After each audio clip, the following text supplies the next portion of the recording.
ايوا صباح الخير اختي. ولدي تشهى ليا على الصباح كيكه ديال الليمون، كيبكى عليا ديري ليا كيكه ديال الليمون، ديري ليا كيكه ديال الليمون، وانا ساعدي وعدي نديرها.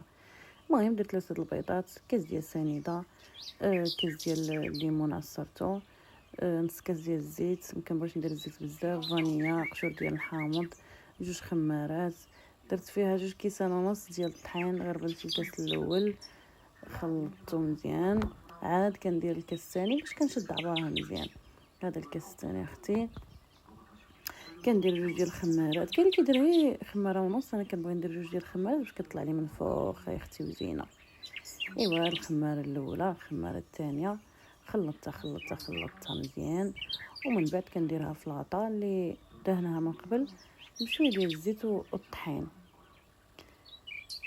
ايوا هانا كنخلط ونجلط، زدت شويه ديال الخل، حتى الخل كيخليها تنفخ مزيان.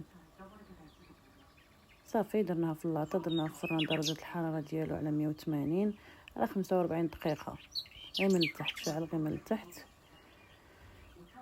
صافي اختي تسناوها طيب، درنا على 45 درجه. هانتي شوفي ما تنفخات ما حتى زمره، سيري الله يعاون اختي.